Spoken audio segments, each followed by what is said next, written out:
What's the wildest reason someone gave for draining a shared bank account? My husband is the only man I could find that not only worked as many hours as I did, but made the same amount of money as me too. That might not sound like much, but when you make six figures a year, men will try to capitalize on that. Not only by asking to split the bill 50-50, which I was fine with, but they'd also guilt me into paying for everything. Their holidays, their home renovations. Both of my exes also did this thing where they'd text once in a while asking why they weren't getting flowers. Like, okay buddy, you want backshots too? I honestly thought the male generation had been destroyed by the sassy men apocalypse. Luckily my husband Jack proved me wrong. He'd take me out on dates twice a week and tell me that all I had to do was get ready and be there.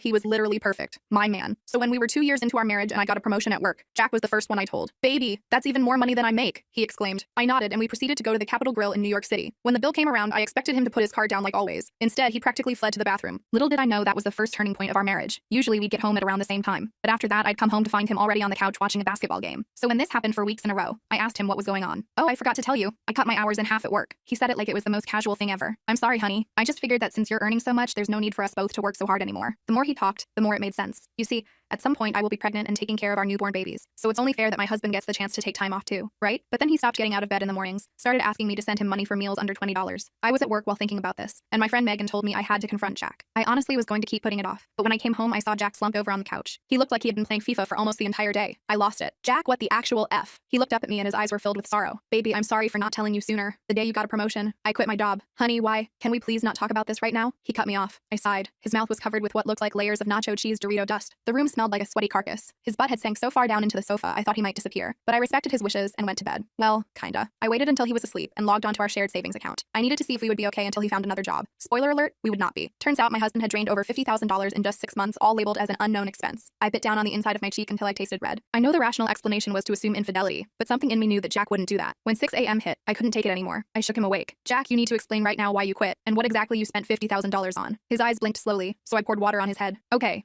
I'm sorry. My plan to stay calm was immediately thrown out the window. I've been taking care of her, and she wanted me to send her money too. Who's her? Anger filled my eyes. Suddenly the volume of his voice lowered and he turned super quiet before saying, my mother. What the F? His mother had died when he was a child. He never even spoke about her. She's still alive, honey. I'm sorry. I slumped over and buried my head in my hands. Jack didn't say anything, just pulled up the sleeve of his shirt. I instinctively began to trace his scars with my fingers. Honey, these aren't from when I used to climb trees or run around in the park. They're from my mother. I looked up at him and saw tears streaming down his face. Every mark on my body is from my mother. All from when I was a defenseless child. Suddenly, it all clicked. Why he flinched at every sound. Why he always apologized for things that weren't his fault. But it didn't explain the money. We hadn't talked since I moved out, but for the last year she's been begging me for financial support. I covered his mouth. I didn't want him to explain anymore. I wanted him to know that I trusted his decision-making. I'm sorry, baby. He held me while we both cried into each other's arms, but our moment was interrupted, because that's when Jack got the call. It was his mother. He picked up straight away, and she begged to move in with us, on the grounds that she was going to die soon, and didn't want to spend her last moments alone. I whispered to Jack that it was up to him, and he said yes. But I soon realized why Jack pretended she was dead for so many years, because after just a week of living with her, our lives had gone from almost perfect to a living hell. The rest of the full story is on my channel and linked below.